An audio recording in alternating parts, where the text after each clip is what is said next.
नमस्कार, मैं डॉक्टर रवि राय आप सभी दर्शकों का हार्दिक स्वागत करता हूं।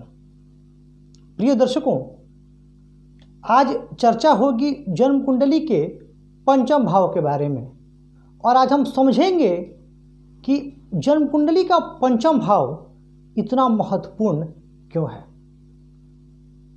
आज हम जानेंगे कि जन्म कुंडली के पंचम भाव से क्या क्या विचार किया जाता है। लेकिन इससे पहले आप लोगों से एक बात कहना चाहूँगा कि हमारे इस चैनल पे निःशुल्क जन्म कुंडली विश्लेषण का कार्यक्रम प्रारंभ हो गया है। यदि आप भी ज्योतिष शास्त्र से संबंधित कोई प्रश्न पूछना चाहते हैं या आपके मन में कोई जिज्ञासा है तो आप निसंदेह चैनल के किसी भी वीडियो पर कमेंट करके अपना प्रश्न पूछ सकते हैं। आपके प्रश्न का भी उत्तर अवश्य दिया जाएगा। आइए चर्चा प्रारंभ करते हैं।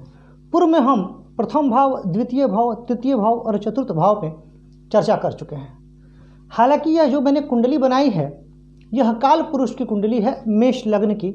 कोई ज़रूरी नहीं है कि आपका भी लग्न मेष ही हो सकता है आपका लग्न वृषभ हो या मीन राशि तक कोई भी लग्न आपका हो सकता है। तो यहाँ अंक बदल जाएगा। जैसे उदाहरणार्थ यदि यहाँ तुला लग्न होगा 7 अंक होगा तो 7, 8, 9, 10, 11, तो यहाँ 11 अंक आ जाएगा, यानी शनि की राशि हो जाएगी, पर भाव यही रहेगा पंचम। पंचम भाव से हम विचार क्या करते हैं तो देखिए, सामान्यतः पंचम भाव से हम विचार करते हैं बुद्धि का, पंचम भाव से हम विचार करते हैं विद्या का, संतति का, संतान का। ये 3 प्रमुख बिंदु हैं जिससे पंचम भाव का विचार किया जाता है। लेकिन पंचम भाव सिर्फ इतना ही नहीं है। पंचम भाव अपने आप में बहुत सारे रहस्यों को समेटे हुए है जिन पे आज हम चर्चा करेंगे। तो सबसे पहले पंचम भाव से मैंने कहा कि बुद्धि का विचार किया जाता है, यानी जातक की बुद्धि कैसी होगी, जातक की बुद्धि कितनी तीव्र होगी या जातक की बुद्धि मंद होगी। यह पंचम भाव की स्थिति, पंचमेश की स्थिति, और पंचमेश अर्थात पंचम भाव के स्वामी, यानी पंचम भाव में बैठे ग्रह पंचम भाव के स्वामी की स्थिति और उनके बलाबल के आधार पर यह निर्धारित होगा कि पंचम भाव में कितना बल है। इसके अलावा यदि मैं बात करूं तो पंचम भाव से विचार किया जाता है विद्या का भी और संतान का भी, यानी आपके जीवन में संतान सुख है कि नहीं है, और है तो किस मात्रा में है, कैसा है, आपकी संतान योग्य होगी कि आपकी संतान अयोग्य होगी।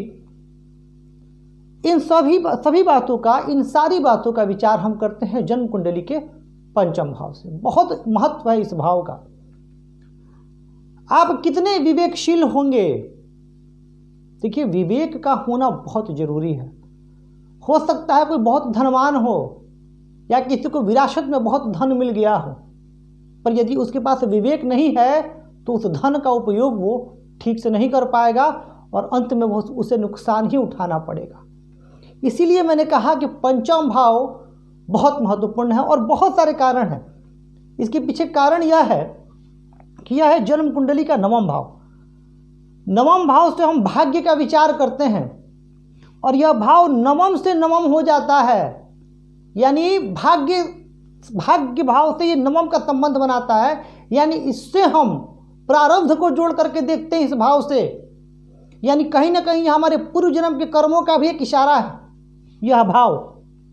देखिए जन्म कुंडली में मैंने शुरू में आपको कहा था कि ये चारों केंद्र हैं, तो केंद्र का महत्व बहुत होता है, लेकिन साथ ही साथ जन्म कुंडली में त्रिकोण का भी महत्व बहुत ज़्यादा होता है। और यह पंचम भाव और नवम भाव त्रिकोण है। जहाँ केंद्र को हम विष्णु स्थान कहते हैं वहीं त्रिकोण को हम लक्ष्मी स्थान कहते हैं। यानी व्यक्ति के जीवन में कितनी संपत्ति होगी या कितना धनवान होगा, यह भी इस भाव पर निर्भर करता है। इसके अलावा एक और महत्वपूर्ण बात जो इस भाव से जुड़ जाती है वह है यह लाभ भाव के ठीक सामने है।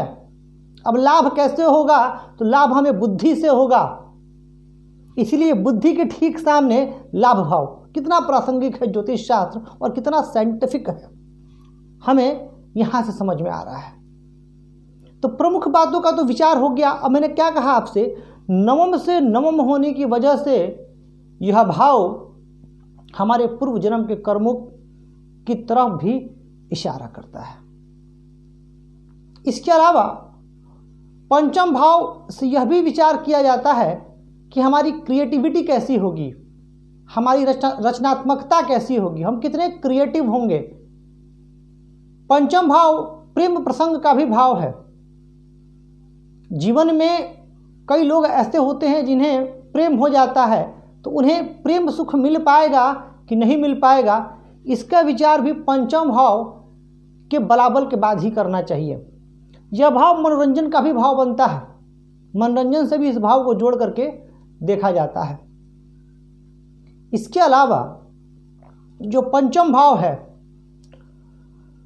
पंचम भाव पराक्रम का पराक्रम स्थान है, यानी जन्म कुंडली का यह भाव क्या हुआ, यह पराक्रम भाव हुआ। अब यानी पंचम भाव कहीं ना कहीं हमारे जीवन के पूर्ण पराक्रम को दृष्टिगोचर करता है।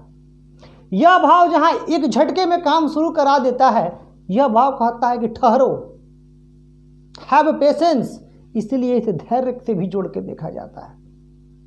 धैर्य रखिए, बुद्धि से विचार कीजिए, फिर किसी कार्य की तरफ जाइए, फिर किसी डिसीजन की तरफ जाइए। यानी यह है पंचम भाव का महत्व। अब मन में सवाल आ रहा होगा, और यह आना बड़ा लाजिमी है, जायज है, कि हम कैसे समझें कि पंचम भाव शुभ है कि अशुभ है। अब देखिए एक बात यहां समझिएगा, जन्म कुंडली में यहां तो मेष लगन की मैंने कुंडली ली, तो मेष लगन में यहां पंचमेश होते हैं सूर्य। अब अगर पंचमेश पंचम भाव में ही स्थित हो जाए, यानी सूर्य यदि यहीं स्थित हो जाए, तो एक सिद्धांत है कि कोई भी ग्रह अपने भाव को खराब नहीं करता है।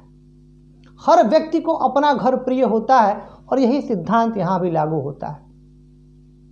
पंचम भाव में ग्रह स्वगृही हो जाए, या पंचमेश पंचम भाव को देख ले, यानी सूर्य यदि लाभ भाव में हो, क्योंकि सूर्य को एक ही दृष्टि है, सप्तम दृष्टि।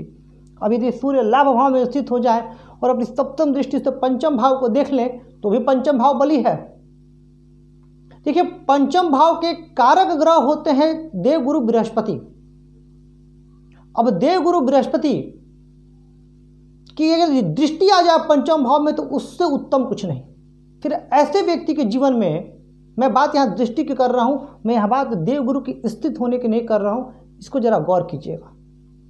क्योंकि देवगुरु की जहाँ दृष्टि जाती है, उस भाव को बहुत बल मिल जाता है, वह भाव बड़ा शक्तिशाली हो जाता है। अब यहाँ देवगुरु की दृष्टि यदि उनके मित्र राशि, उच्च राशि, स्वराशि पे हो गई, तो ऐसे जातक के निर्णय उसके जीवन में उसके लाभकारी सिद्ध होते हैं। ऐसे जातक की संतान योग्य होती है, जातक का नाम अपने संतान से भी होता है, यानी संतान प्रसिद्ध भी होती है, और जातक अपने जीवन में अपनी बुद्धि से बहुत नाम कमाता है। तो यहाँ पर पंचम भाव पे शुभ ग्रहों की स्थिति श्रेष्ठ मानी गई है। अब शुभ ग्रह देवगुरु बृहस्पति, बुध।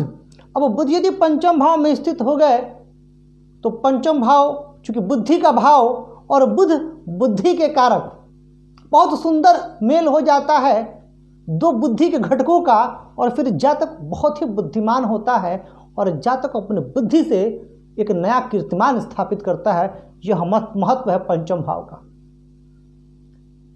और एक और बड़ी अच्छी बात है, देखिए पंचम, मैंने आपको शुरू में ही कहा, यदि पंचम भाव में ग्रह स्थित होंगे तो उनकी दृष्टि लाभ भाव पे जाएगी ही। तो जहां पंचम भाव को भी बल मिलेगा, वही लाभ भाव को भी बल मिलेगा, और जब दोनों भाव पुष्ट होंगे तो व्यक्ति के जीवन में चार चांद लगना ही है। शुक्र की स्थिति भी यहाँ शुभ होती है। शुक्र भी यदि अपनी स्वराशि में हो पंचम भाव में, तो भी जातक के जीवन में जातक काफी ऊंचा उठता है। इसके ठीक विपरीत यदि पंचम भाव के स्वामी अशुभ भाव में चले जाएं, जैसे कि छठे भाव में चले जाएं, अष्टम भाव में चले जाएं, द्वादश को थोड़ा सा अपवाद मान लेता हूं मैं यहाँ, जो अगर गुरु वगैरह द्वादश में चले गए तो कारक का सिद्धांत लग के उसमें और बल बढ़ा देते हैं। यह मैंने एक वीडियो में आपसे कहा था, और यह मैंने कई कुंडली पर आजमाया था। तो अगर विशेष करके छठे और आठवें में चले गए, कुछ हद तक द्वादश में ही परेशान करेंगे। अगर छठे और आठवें में चले गए, तब जातक को या तो शिक्षा जो प्राप्त करेगा उसमें विलंब होगा, शिक्षा कई बार अधूरी रह जाती है। यदि शिक्षा पूरी हो भी गई तो उस शिक्षा का पूर्ण उपभोग, पूर्ण उपयोग जातक नहीं कर पाता है, यानी उससे संबंधित चीज़ों में थोड़ी कमी आती है। लेकिन यदि दशा अनुकूल हो तो उस स्थिति को भी जातक पार कर लेता है। पंचमेश का गड़बड़ होना कहीं ना कहीं इस बात का इशारा है कि पूर्व जन्म में जरूर हमसे कुछ ऐसा कर्म हुआ है जो नहीं होना चाहिए था, और उसी कर्म अधूरे कार्य को करने के लिए जो हमारे कर्म फल थे उनको भोगने के लिए हमें इस धरती पे आना पड़ा है और हमें भोगना पड़ा है। यह बड़ा गूढ़ रहस्य है पंचम भाव का। मैंने इसलिए आपको कहा था कि नवम से जो नवम की स्थिति बन जाती है, यह इस बात की तरफ इशारा करती है। यदि आपकी जन्म कुंडली में भी पंचम भाव की स्थिति अच्छी नहीं है या पंचमेश की स्थिति अच्छी नहीं है तो आपको जरूर उसका उपाय करना चाहिए, जिससे कि आपके जीवन में सुख शांति और समृद्धि आ सके और आपकी सफलता का प्रतिशत बढ़ सके। तो प्रिय दर्शकों, ये था आज पंचम भाव पर एक चर्चा। हमने बात की पंचम भाव से हम क्या विचार करते हैं, पंचम भाव किन चीज़ों के कारक होते हैं, और सिर्फ मैंने एक ही बात कहा कि जिसका विवेक अच्छा है, जिसकी विवेक, जो प्राणी विवेक, मनुष्य एक विवेकशील प्राणी है, पर सबका जो विवेक होता है ना वो उस स्तर का नहीं हो पाता। कई लोग 10 लाख रुपए को भी अरबों रुपए में तब्दील कर देते हैं और कई लोग 10 लाख को शून्य बना देते हैं। तो यह पंचम भाव ही हमें निर्णय करने की क्षमता देता है, निर्णय करने की शक्ति देता है और हमें बुद्धिमान बनाता है। इसलिए पंचम भाव का महत्व बहुत बढ़ जाता है। तो प्रिय दर्शकों, कहना चाहूँगा आपसे कि आपको यह कार्यक्रम लगा कैसा, कमेंट करके बताइएगा ज़रूर, और चैनल को लाइक करें, सब्सक्राइब करें और शेयर करें, ताकि ज्योतिष का यह जो ज्ञान है यह प्रचारित हो और विस्तारित हो और मेरा भी मनोबल बढ़ता चढ़ता रहे। आज के लिए आपसे इजाज़त लेता हूँ। धन्यवाद।